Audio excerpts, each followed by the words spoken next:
The swamp night presses in like a living thing, thick with damp, hung with Spanish moss that drips silver under a full moon. Two figures stand knee-deep in black water beneath towering cypress, their reflections fractured in trembling ripples. Flint-chip torches sputter in the humid air, casting the brothers' faces into half-light. Elijah Dawson, youth still clinging to hope, and Josiah, his elder, shoulders squared against despair. Between them rests a makeshift altar of driftwood and bleached bones. At its center, a weathered wooden bowl brims with foul-smelling water. Elijah lifts a silver blade, the moon glinting off its edge. His hand shakes as he brings it to his wrist. Blood wells, bright against the night. A single drop falls rippling through the bowl, turning the liquid the color of old rust. Josiah kneels and presses his own palm to Elijah's, letting their mingled blood flow into the cursed water. He whispers an oath in a language older than the plantation's cotton rows. By blood of brother, bond unbroken, I summon the spirits of life and death. Hear our plea. The air stills. Frogs halt their chorus. Cicadas cease. A distant trumpet of a bullfrog quivers in the hush that follows. Then from the murky treeline a low chant rises. First a single voice, then a chorus echoing off gnarled trunks. Creole rhythms and West African cadences weaving into a song of power and dread. Elijah tips a ladle, splashing the enchanted water onto a ragged voodoo doll. Its button eyes gleam as if alive. The ground trembles, the bowl's surface boils. Let her life flow as ours does now, bound by this vow until debt is paid. The torches flare, a scream shreds the darkness, sharp, desperate as the swamp itself seems to draw breath. The brothers freeze, faces white in torchlight. From the belly of the forest a hush answers. The cypress sway in ghostly agreement. And all at once the torches die, leaving only the moon's cold eye to witness the vow's price. Before we descend deeper into the swamp's secrets, hit subscribe and ring that bell. Then tell us in the comments where you're tuning in from. Tonight's journey follows the Dawson brothers, bound by a blood-soaked voodoo vow to save their sister, only to unleash forces no man can control. We'll trace their rise from destitute plantation hands to masters of forbidden magic, and witness the moment when brotherly love curdles into betrayal. Prepare yourself for a story of ancient rites, haunted cypress groves, and a pact so dark that its price may cost more than any one life. The year is 1876, and the Mississippi Delta lies cloaked in summer heat and the promise of cotton. The Dawson plantation, once sprawling under the Bell family's ownership, now bears the weight of reconstruction. Fields stretch flat to the horizon, green stalks nodding in the Delta breeze. Yet the land yields little for sharecroppers scratching existence from its red soil. At dawn, roosters crow along the dirt lane leading to the Dawson cabin, a modest clapboard house perched on stilts, wrapped in the scent of river mud and honeysuckle. Inside, 25-year-old Josiah Dawson stands sanding a weathered table leg. His broad shoulders strain the patched linen shirt. Each stroke of sandpaper reveals faint veins of mahogany beneath pale pine. He works in silence, haunted by the memory of shackles on his grandfather's hand. Beside him at the corner washstand, 10-year-old Elijah Dawson ties shoelaces at his ankles, new boots obtained at the county fair, scuffed already by errands to the commissary. He glances up at his brother, bright eyes full of admiration. Josiah offers a crooked smile. "You'll need these for the fields, little brother." Their sister Mary, just 12, pushes back wild curls as she sweeps the floor with a broom fashioned from river cane. Her laughter ripples through the cabin when Elijah pretends to trip over Josiah's boot. In that simple moment, The brothers and sisters share a bond forged by hardship and shaped by hope. Outside, Dawson tends her vegetable patch, okra, peppers, tomatoes. Her apron bears stains of hot sun and soil. She hums an old spiritual voice, soft yet steady as she prunes wilted leaves. Dawson, his wide-brimmed hat low over tired eyes, emerges from the smokehouse with a length of cured bacon over his shoulder. Breakfast for the family and the single hired hand, old Harris. The table rumbles under my skillet of hoe cakes and gravy. The children gather, Elijah first, barefoot, Mary next, hair in braids, Josiah last, wiping sweat from his brow. Pa sits at the head, blessing the meal. We thank the Lord for this day and for these kin. May he guide our hands, keep our hearts, and bless our labors. Their voices rise in a rough harmony. Amen. Plantation life and reconstruction. After breakfast, Josiah strides into the fields with Harris and a team of sharecroppers, men and women of all ages, many with faded scars of bondage. The hot earth yields to their hoes, clods of dirt flying as they break ground for cotton. Josiah's leadership is firm but fair. He carves straight furrows, encouraging tired workers with nods and soft words. Elijah trails behind, balancing a water bucket, tipping cups to parched lips. Life hinges on the crop's success. Cotton balls must be picked before the first frost. A single missed bloom can cost a sharecropper a month's earnings. Rumors swirl of land agents demanding ever larger portions of the harvest. Families whisper of eviction and starvation. For the Dawsons, the stakes are higher. After Pa's accident last year, their meager savings disappeared under doctors' bills, leaving them vulnerable to the planters' demands. Mary skips along the edge of the field, basket balanced on her arm. She collects purple hollyhocks for Ma's table. When a cotton ball accidentally brushes her arm, she stops and marvels.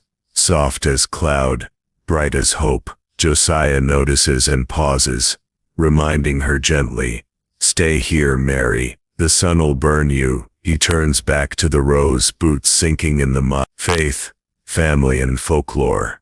At dusk, the family gathers on the cabin's creaking porch. A single oil lamp glows against the gathering dark. Harris sits quietly, whittling a piece of driftwood into a simple flute. He lifts it to his lips and plays a soft, haunting melody that drifts across the swamp haze. Ma closes her eyes, head bowed in prayer. Pa rests a hand on Elijah's shoulder, squeezing gently. Josiah stands behind them, arms folded, surveying the shadowed field. Mary leans against the rail, wind tugging at her skirts. They speak of renewal and prophecy. Ma tells of a root doctor living down Blackwater Road, who once cured Pa's fever with an herbal poultice and a whispered enchantment. Pa recalls a preacher's sermon promising salvation for souls and crops alike. Josiah, ever practical, nods respectfully but trusts in calloused hands and honest sweat. Elijah, entranced, asks Harris to teach him the flute song tomorrow. Mary declares she will pick extra hollyhocks for the root doctor in return for his blessing. In that circle of kin, they believe in both God's providence and the old magic that stirs beneath cypress roots.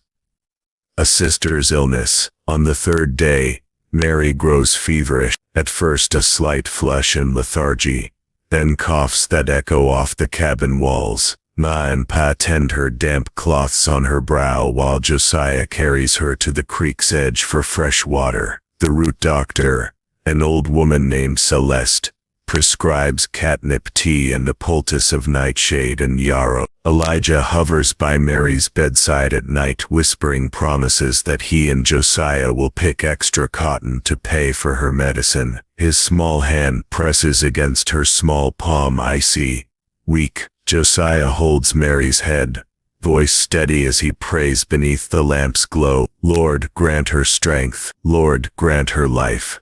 But Mary's eyes flicker with pain as her breath falters. The root doctor shakes her head at dawn, Her spirit fights but her body weakens. This will test your faith and your bonds as family. Kinship tested by desperation. As the season's first frost looms, the Dawson fields wait unfinished. Sharecroppers grumble of ruin on their tables. Pa's strength fails him in the fields. Harris works double to keep the land. Josiah's jaw sets. They must find another way. He and Elijah stay at the cabin, tending Mary around the clock. Celeste warns of darker remedies, rituals she learned in New Orleans. She speaks of voodoo pacts and blood vows capable of bending life to will. Josiah listens in silence. Elijah's eyes shine with desperate hope. That night, by torchlight on the cabin floor, Celeste sweeps sweetgrass and vetiver in a spiral, chanting beneath ancient incantations. She traces a circle of salt and herbs around Mary's. She pours water mixed with roots into a silver bowl and invites the brothers forward. If you will bind her life with your own blood, the spirits of the Delta will heed your vow. But no, the spirit world demands balance. Should the vow break, the cost is your soul. Josiah and Elijah exchange a glance. Two hearts pounding with love and terror. They stand at the edge of a threshold where blood bonds can save a sister or damn two brothers. As cypress frogs chorus their nocturnal hymns, the Dawsons face the first fork in their Delta roots. Continue in faith and hard work, or embrace a voodoo vow that will bind them to forces they may never control. And so, beneath those ancient trees and swamp-laden skies, the Dawson family's deepest kinship and darkest temptation await their reckoning. Moonlight dripped through the cypress canopy like silver tears, as Josiah and Elijah Dawson trudged deeper into the swamp's marrow. Their boots sank in knee-high water. The air pulsed with the low hum of frogs and the distant cry of a barred owl. Ahead, a single lantern bobbed, tethered to a sagging post by a coil of hemp rope. Beneath it crouched Celeste, the root doctor, her body wrapped in linens dyed with soot and nightshade. She lifted a weathered gourd bowl and gestured for the brothers to join her within a circle etched on the mud. The circle's boundary shimmered with salt and ground rosemary. A second ring, closer to the center, glowed faintly with crushed oyster shells and powdered chalk. Above them, Spanish moss draped like funeral shrouds. Welcome, sons of Dawson, Celeste intoned in a voice as dry as driftwood. Your sister's spirit wavers between life and death. You seek the voodoo blessing that can bind her soul to this world. Know well the terms before you tread the darkness. Hey. Josiah's jaw clenched. We know the price, he said, throat tight. We offer our blood and our vow. Elijah swallowed, blood pounding in his ears. Save Mary. Celeste nodded, lifting the gourd. Inside rested 3 items. A carved wooden doll of cypress root, fashioned in Mary's likeness. A vial of black mangrove sap, and a silver FM, its blade etched with symbols of life and decay. These are the instruments of your pact, she explained. First, you must plunge the doll's core with the blade. Second, you anoint it with your mingled blood and the mangrove sap, binding her fate to yours. Finally, you recite the vow of the twin hearts beneath these cypress, as I chant the invocation of the barren Sambi. Elijah stepped forward, trembling. He pressed the doll against his chest. Josiah placed a firm hand on his brother's shoulder. We do this together. Celeste crouched to touch the doll's wooden eyes. Mary's life threads into this effigy. Each drop you spill weaves her heartbeat into your own. But heed this. Should either of you break the vow by cowardice, betrayal, or death, the doll will crumble and Mary's spirit will be claimed by the grave. dragging both of you with her." The brothers exchanged a look of fierce determination. Josiah drew the atham, its hilt cold in his palm. He paused, gaze fixed on the carved features. Then, with a single motion, he drove the blade into the doll's chest. Wood splintered. A hollow snap echoed through the swamp. Elijah recited the oath in a voice thick with fear and resolve. "By blood of kin and bond unbroken, we pledge our hearts to life unspoken. Let Mary's breath in darkness deep be ours to hold, and ours to keep." Celeste began her chant, low and rhythmic. "Grande esprit du monde d'en bas, on doit vivre où la mort règne." Great spirit of the world below, bring forth life where death now reign. As she spoke, Elijah sliced his wrist with the atham's tip. Blood dripped into the gourd. Josiah followed, pressing his palm into the mangrove-soaked wood. Their blood pooled, black sap swirling into scarlet eddies. The ground trembled, the cypress knees around them groaned. From the mud, tiny tendrils of mist coalesced, rising in a spiraling vortex that glowed pale green. The brothers stumbled back as a voice, ancient and gravelly, rolled from the mist. "Les armées essaient, le cœur lié à la vie, mais méfiez-vous de l'ombre qui guette derrière chaque promesse." The oath is sealed. Hearts bind life to life, but beware the shadow that lurks behind every promise. Its wooden limbs jerked as though alive. A heartbeat, faint, tinny, thudded through the swamp's hush. Josiah reached out, catching the doll as it fell back to his hands. Now warm and pulsing like a living child. Elijah staggered, vision swimming. "Mary," he whispered. Celeste extinguished the lantern. The circle's boundary of salt and shell flared white for one breath, then winked out. Only moonlight remained, silvering the brothers' solemn faces. "Go," she commanded. "Return to Mary's side, and keep faith in her life and in each other. Fail, and the shadows will come to settle old debts." Josiah sheathed the atham.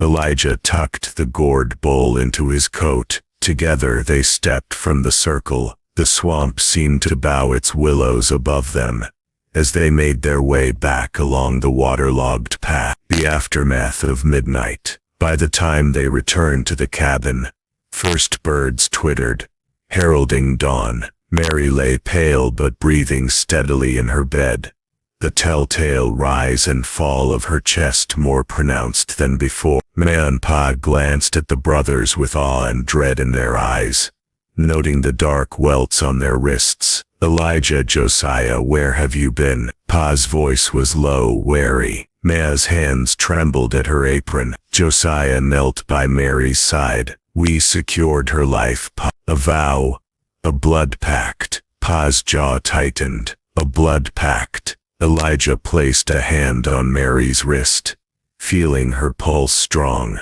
"She breathes. That is truth." Ma's face softened, tears glistening. "Praise be to the Lord." Yet behind her gratitude lay fear. Fear of what magic, what price, the boys had embraced. The terms revealed. That night, Josiah studied the doll by torchlight. Its wooden body throbbed in time with Mary's heartbeat. He turned the atham in his hand, examining the runes etched along the blade. "Équilibre pris, vie gardée, dette repayée." He reread Celeste's warning in his mind. Should either break the vow, Mary's spirit will vanish, dragging them into the grave. Elijah slept fitfully, murmuring his part of the vow of the twin hearts in dreams. At times he awoke, clutching at his chest as if feeling Mary's fading pulse. Each gasp for breath shook him with guilty dread. A promise, under cypress. The next morning, the brothers returned to Celeste's circle, not to repeat the ritual but to honor its aftermath. They placed fresh blooms in the gourd bowl, speaking the vow once more. "By these flowers and our bond so deep, may her spirit wake and never sleep." Celeste watched, nodding. Continue this each new moon. Let your blood and your vows be your guide. As they turned to leave, she added, beware, for betrayal need not be over. Doubt and greed can unravel the strongest oath. Josiah swallowed. We will not fail. Elijah's eyes, however, flickered with unease. An unspoken seed of doubt planted deep beneath the cypress roots. In the hush that followed, the swamp's chorus resumed its evening song. The Dawson brothers, bound by blood and sacred vow, carried their sister's life in the terms of a dark pact, back to the fragile safety of the plantation cabin. Yet in their hearts, the echo of Celeste's warning stirred like a restless spirit, foreshadowing the betrayal to come. In the weeks following the Voodoo Vow, change swept over the Dawson homestead like a welcomed gale. Mary emerged from her feverish haze completely renewed, her cheeks flushed pink, laughter spilling from her lips as she raced across the cabin's creaking floorboards. The doll of cypress root, once cold and lifeless, now lay beside her bed, its carved heart thudding faintly in perfect time with her pulse. Outside, the cotton fields flourished as never before.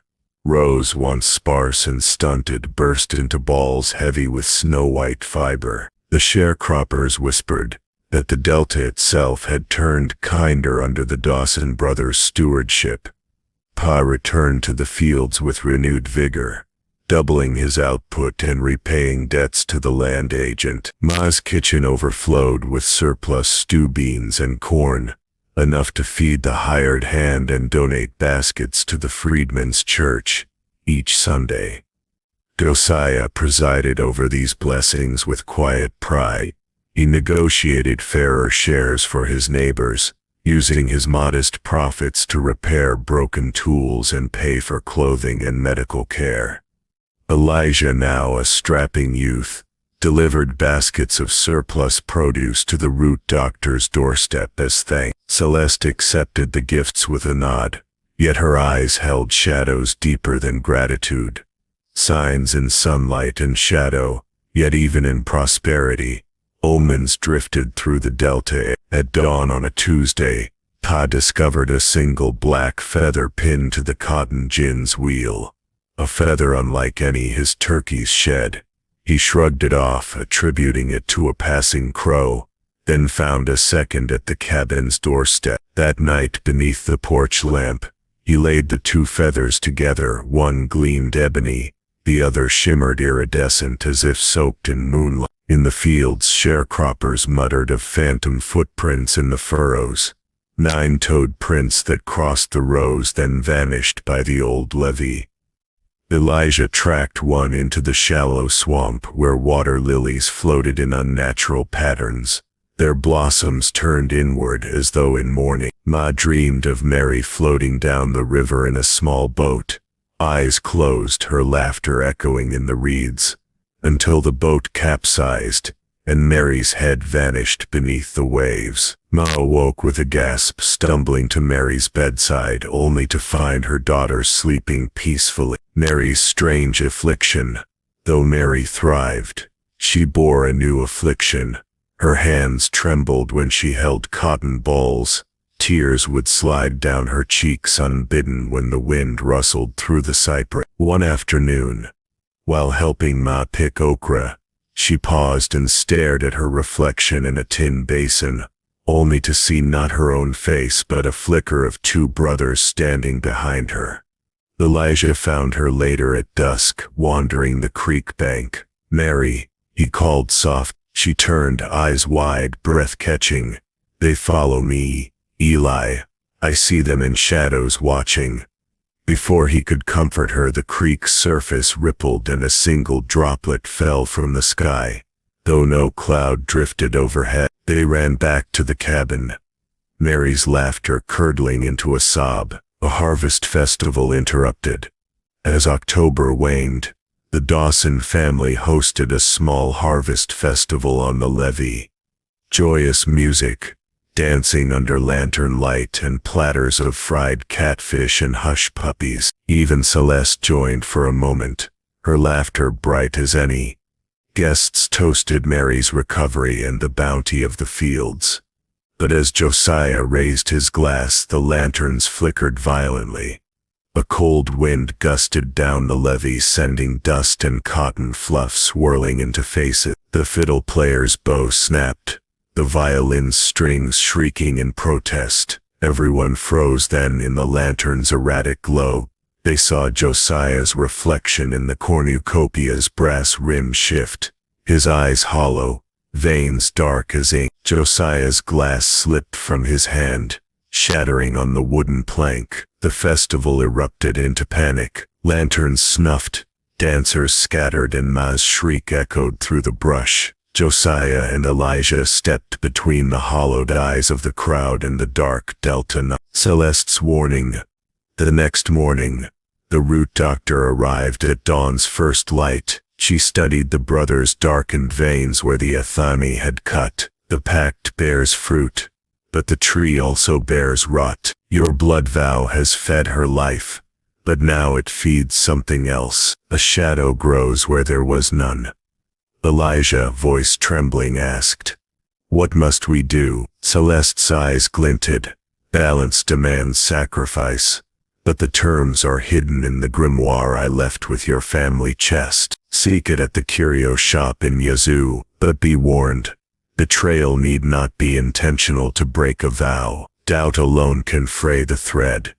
A brother's doubt. That evening, while Mary slept under Ma's soft hymn, Elijah found Josiah at the creek, staring into the water. The surface shimmered with stars, yet Josiah's reflection was marred by the black veins snaking up his arm. Elijah approached, heart pounding. "Josiah, we can't let this go on. We have to undo the vow before." Josiah turned, jaw clenched. "Before what, little brother? Mary is alive because of us. Would you trade her life for your certainty, for my certainty?" Elijah shook his head. "I would if doing so means we don't become monsters." Josiah's eyes flickered with anger. "Monsters? We did this for family." Elijah swallowed. "But the festival, Celeste says the shadow grows." Josiah's shoulders sagged. "Then we find the grimoire. Pertense in the doll." That night, Elijah retrieved the cypress doll from Mary's bedside. Its wooden heart pulsed faintly beneath his fingertip. He carried it to Ma's sewing basket and found the chest Celeste had filled with burning herbs and talismans. There lay a small leather-bound book, its cover etched with serpents and roots. Elijah brushed dust from the title. L'art des âmes du bayou. The art of bayou soul. He cracked it open. Cryptic diagrams of blood circles, lists of ingredients, and a page marked, "Sever the silver thread." Beneath that, the final line, "Betrayal unites the dead to shadows. Only the willing severance can reclaim the light." Elijah felt a chill. He ran the doll's wooden heart beneath the creek's cool water. The veins pulsed brighter as if awakening. A single bird call sounded overhead. An osprey's cry. Lonely and distant. He realized the ritual had granted Mary life, but opened a doorway for something older. Something that would claim its price soon, unless the brothers acted to reweave their vow. As dawn's first light crept through the delta mist, the Dawsons stood on the levee fields behind them, ripe as promise. But the party's lanterns still extinguished, unlit. Prosperity had come at a high price, and the omens, black feathers fracturing reflections and ancient verses, whispered of the debt yet to be paid. The brothers, bound by blood and honor, resolved to seek the grimoire in Yazoo, despite the creeping dread that the further they delved into forbidden magic, the more they risked betraying their own bond. Under the watchful cypress, two silhouettes parted ways, one toward the plantation cabin, the other toward the secrets waiting half buried in the delta's heart. The dawn air bore the promise of rain as Josiah Dawson trudged toward the Yazoo River. Curio shop, An aging clapboard building painted moss green, its windows crammed with talismans and jars of preserved roots. Inside, more than a dozen flickering candles lit the dusty shelves. A hunched shopkeeper, one eye glassy, slid a heavy trunk across the counter. The L'Art des Hommes du Bayou grimoire, bound in cracked calfskin. Josiah paid in silver coins, heart heavy. He tucked the book under his arm and hurried back through the cypress gloom.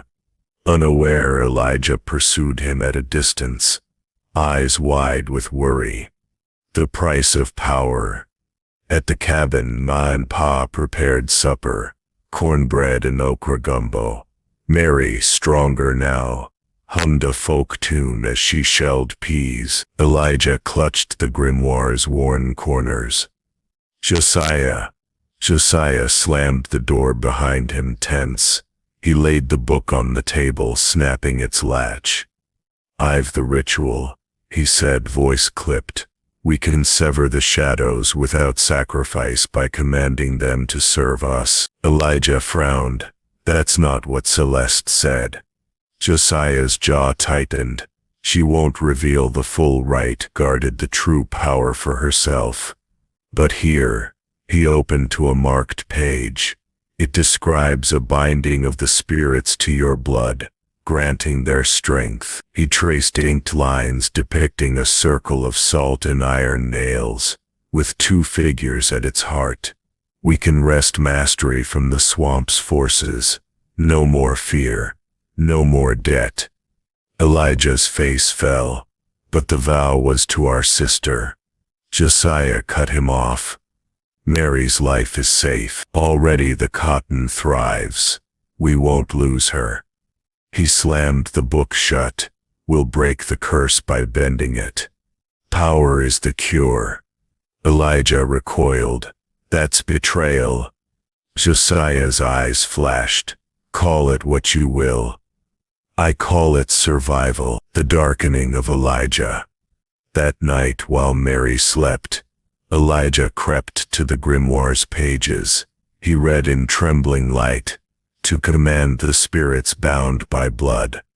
Offer your rivals promise in their stead, and they shall grant your will." Elijah's heart pounded. He clutched the book to his chest. "No," he whispered.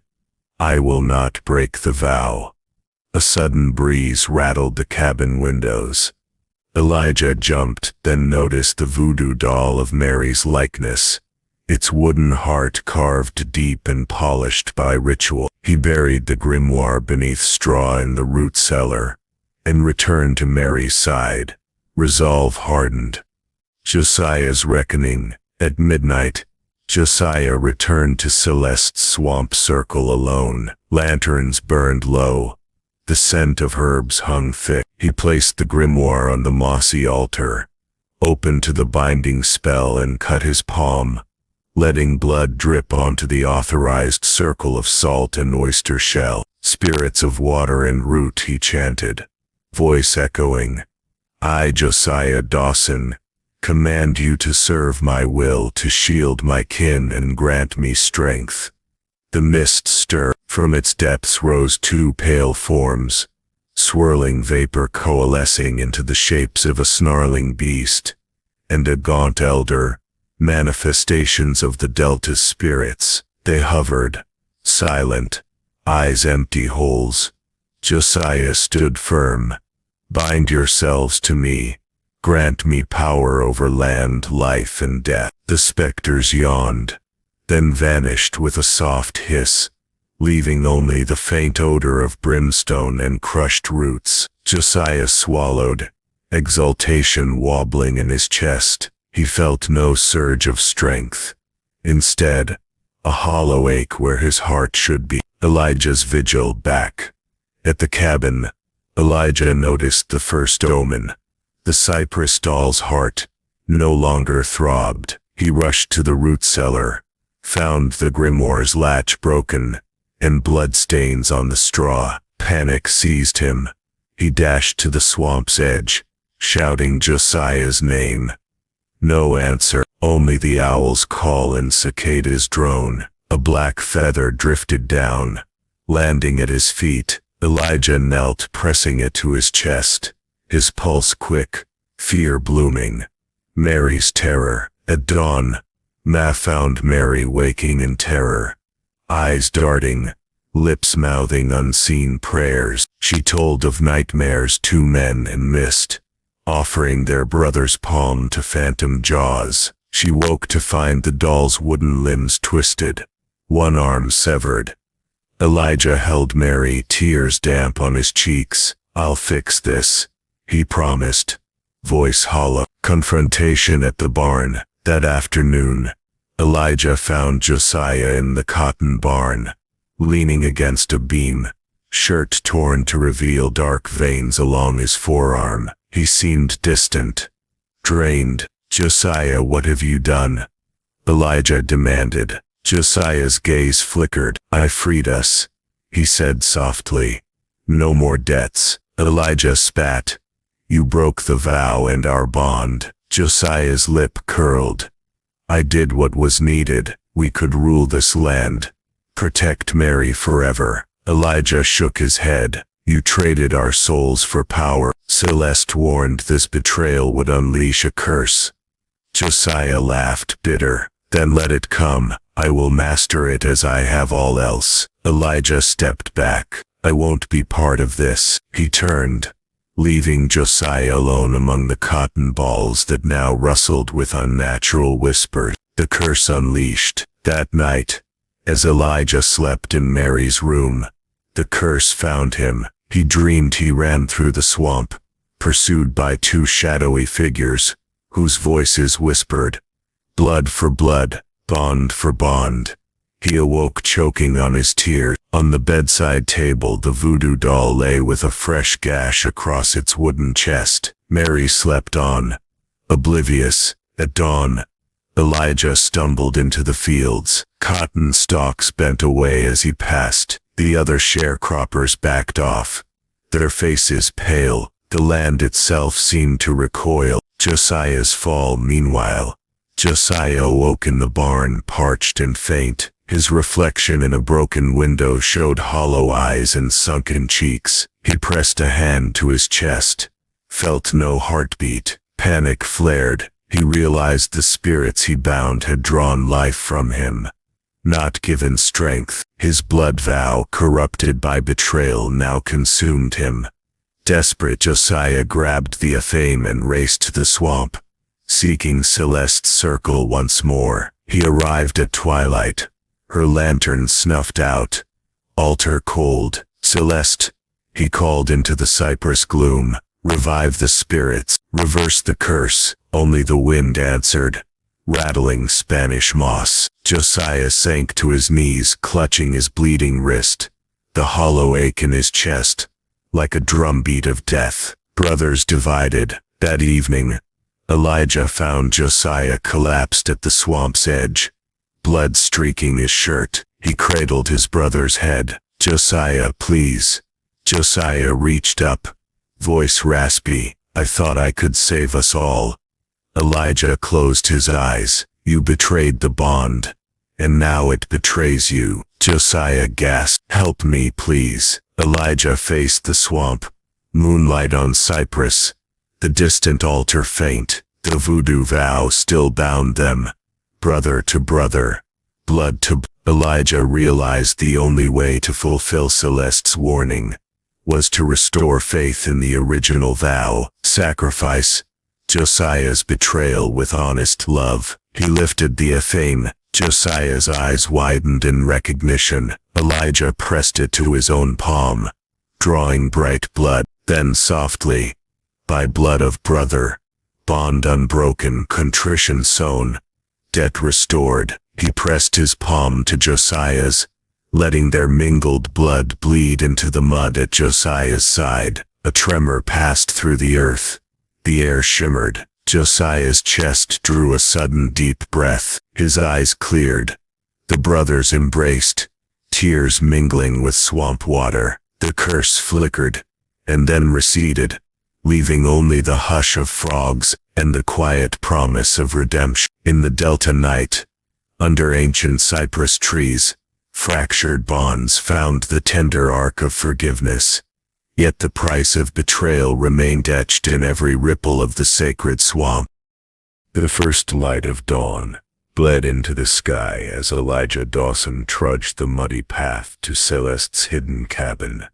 At the swamp's edge, his clothes were stained with Josiah's blood and the dark promise of their pact. Each step sent ripples through the waterlogged undergrowth, as though the delta itself bore witness to his pilgrimage. Celeste waited on the porch, lantern in hand. Her lined face betrayed neither surprise nor pleasure, only a solemn expectancy. She beckoned Elijah forward without a word. Inside, the cabin smelled of herbs and damp earth. Doors of preserved roots lined the shelves. Bundles of sweetgrass hung from the rafters. A low fire crackled in the hearth. On the rough-hewn table lay the La Gazam du Bayou grimoire, open to the final pages. Elijah trembled. Celeste, Josiah. Celeste laid a gnarled hand on his shoulder. Healed for now, but the debt remains. Elijah sank onto a stool. He tried to command the spirits for strength. He betrayed the vow we swore to marry. Celeste nodded, eyes distant. Power unearned demands repayment. Your brother thought he could outwit our ancestors' justice. Instead, he bound himself to a curse deeper than the swamp's roots. She traced the grimoire's final rite with a knotted finger. When the bond is broken by betrayal, the betrayer's life debt must be paid in kind or transferred to another willing vessel. Only then can the spirit's balance be restored. Elijah drew a ragged breath. He offered his own blood for Mary, but then offered Mary's life for his own gain. He broke our vow by ambition. Celeste's face hardened. He sowed betrayal, now he reaps a darker harvest. The true cost unveiled. Celeste rose and crossed to a sealed chest behind the hearth. She produced a leather pouch and poured its contents onto the table. Within lay bone fragments, tiny splinters carved with initials, J.D. She set them beside the atham Josiah had used. These are the remnants of Josiah's spirit, she explained. Each fragment marks a bond fractured beyond healing. He thought to command life, but the brother's betrayal summoned death instead. His own soul splintered, and these shards cling to him like parasites. Elijah's eyes widened. Are those pieces of his soul? Celeste nodded. Fragments of his essence, cast out by the curse. Should he continue unhealed, he will fade, body alive but soul lost in the delta's depths. Elijah's heart clenched. How do I save him? Celeste's gaze softened. The only path is to offer your own spirit, transfer the debt from him to you. Then, in ritual reversal, you may reweave your brother's soul to his body. But the cost is your life force. A piece of your heart must bind those fragments back. Elijah's breath caught. I'd do anything. Celeste raised a hand. Anything has a limit. If you take his debt into yourself, you become the new vessel. You may preserve Josiah's soul, but you risk fracturing your own. Elijah clenched his fist around the pouch of bone. No one else can do this. Not Ma, not Pa, not Mary. Celeste steepled her fingers. Then tomorrow night at the crossroads where 3 swamp paths meet, you will stand at the center. You will place the Athami's blade upon your chest, and anoint the fragments with your blood. Speak the vow of the twin hearts in reverse, returning each shard to its rightful soul. Elijah nodded, jaw set. Tell me the words. She leaned close, voice urgent. By bond unspun, by heart laid bare, I claim the cost my brother dare. Fragments return to whole once more. Let broken souls be broken no more. She withdrew a flask of rose petal oil. Anoint the blade with this before you cut. It will sanctify blood's passage. Nightfall at the crossroads. That evening, Elijah prepared in the flickering lantern light. He wrapped the rose oil anointed Athamian cloth. Mary watched, eyes bright yet fearful. Eli, if you do this, will you be all right? He knelt, brushing a strand of hair from her face. I'll be okay. I have to save him. Ma placed a trembling hand on his shoulder. You two are all I have. Elijah managed a tight smile. I'll bring him back for all our sake. The ritual commences. Under a vault of moss-draped cypress, the crossroads lay where three watery paths met. A place of ancient power. Lanterns swung from stakes at each approach, lighting the muddy circle's edge. Celeste waited, chanting low.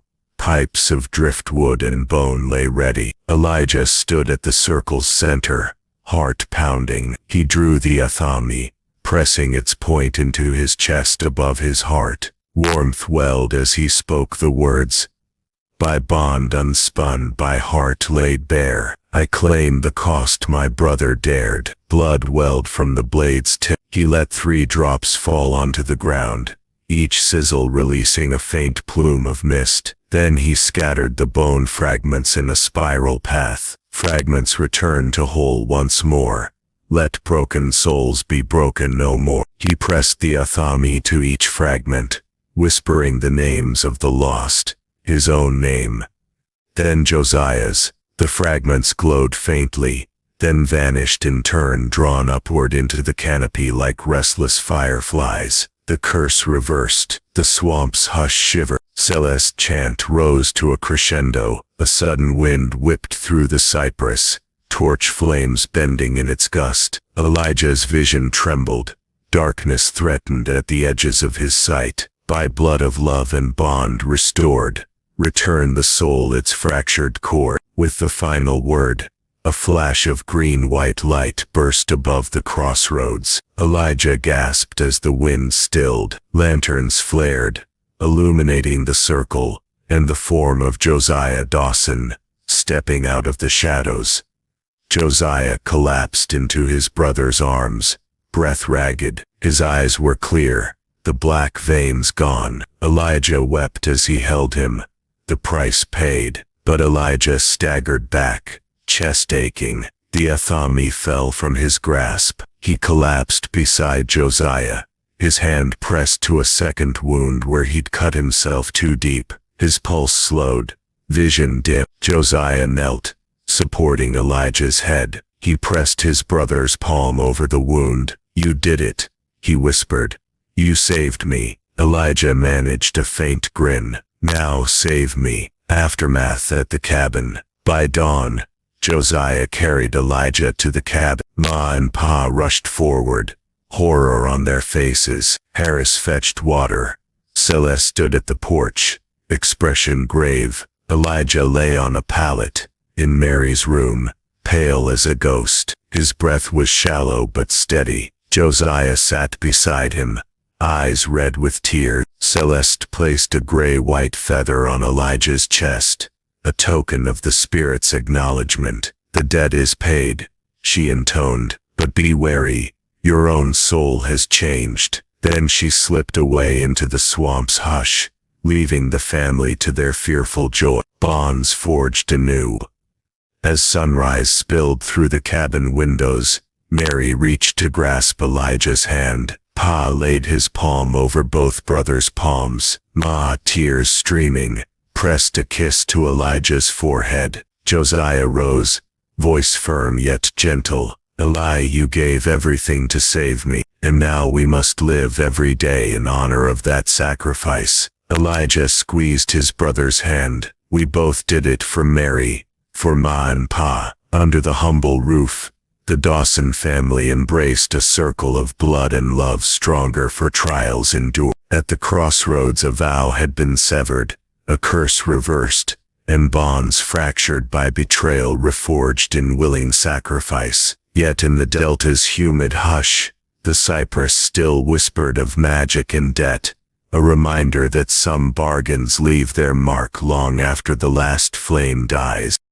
In 2023, Dr. Simone Laurent, a historian of Southern folklore at the University of Mississippi, assembled a multidisciplinary team to trace the Dawson brothers' voodoo saga. Their investigation turned up three pivotal discoveries: the Dawson plantation ledgers, a cache of family correspondence, and the missing grimoire of the root Dr. Celeste. Plantation ledgers. At the Tallahatchie County Archives, researchers located the Dawson plantation's original account books, 1874-1880. Hand-inscribed columns revealed the sudden spike in cotton yields immediately following Mary's recovery. Annotations in faded ink recorded payments to Madam C listing unusual purchases of black mangrove bark and cypress root, items otherwise absent from neighboring plantations' expenditures. These purchases coincided with unexplained withdrawals of silver coin, suggesting secret payments for Celeste's rights. The Dawson letters, hidden in a tin chest within the family's antebellum homestead, historians uncovered a bundle of letters exchanged between Josiah, Elijah, and Celeste. A September 1876 letter from Josiah read, "Madam, we are prepared to enact the vow beneath the cypress. May your blessings restore Mary's breath as our hearts bind in blood." A reply dated 2 nights later detailed the ritual's terms and warning. "Your bond is sealed, but beware the price of betrayal. The spirits demand balance or they will claim what you hold dear." Later letters from Elijah revealed his growing unease. "Brother speaks of mastering the spirits. I fear his heart wavers, and the shadows grow." These candid notes confirmed internal conflict in the pivotal moment of betrayal when Josiah reversed the pact for power. Celeste's grimoire.